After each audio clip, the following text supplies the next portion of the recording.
How do we know which countries are America's friends in the world and which countries are America's enemies? Hi everybody, I'm Bob G., the History Doctor. The President has made his campaign based on the claim, America first, better jobs for our people, better schools for our own kids. But does America first mean America alone? America on its own? History shows we tried that after World War I in the 20s and 30s. We were an isolationist nation, and when we woke up from our isolationism, the Nazi beast was in control of Europe, and Japanese militarists owned the Pacific. Germany and Japan were America's worst enemies in the whole world.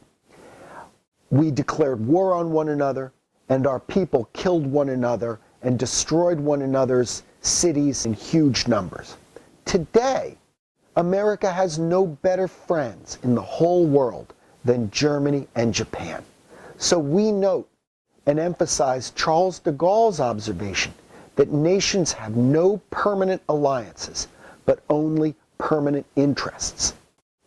Abraham Lincoln was once asked about defeating America's enemies, and he said, "In turning my enemies into friends, have I not defeated my enemies?" So our goal in the world today isn't to defeat our enemies, it's to turn them into friends.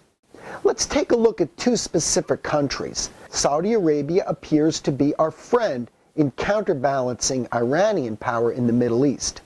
Saudi Arabia is a producer of oil and has traditionally sold America a great deal, and Saudi Arabia purchases American weapons and American diplomatic support for its conflict against Al-Qaeda.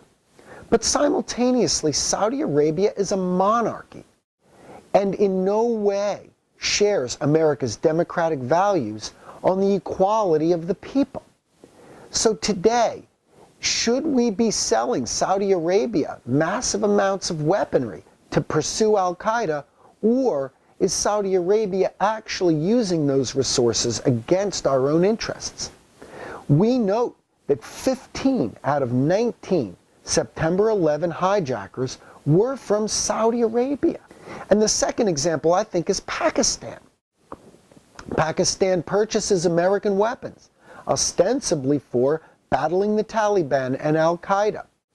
But we also know that Osama bin Laden was living in Pakistan, and we have reason to believe that Pakistani intelligence was aware of this.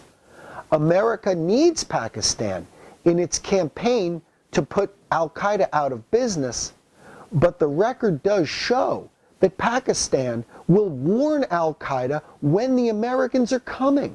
It is a nuclear-armed power. There is a great deal of anti-American sentiment there, but its leaders profess cooperation. How do we serve our own national interests, protect our own national interests, simultaneous to being a good citizen of the world?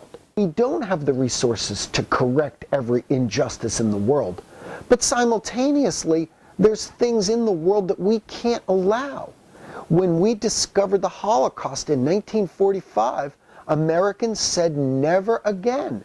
That there are certain things in the world that are so horrifying that America must act. If there is starvation in Eastern Africa, that may not affect America's interests, but it certainly horrifies our human values. So should America send military forces to Eastern Africa to deliver and protect food sources? There may be genocide in Central Africa. No threat exists to American interests, but nevertheless, innocent people are being murdered in large numbers. American companies, pharmaceuticals, spend hundreds of millions of dollars researching and developing AIDS drugs, but poor countries in Africa can't afford them at cost.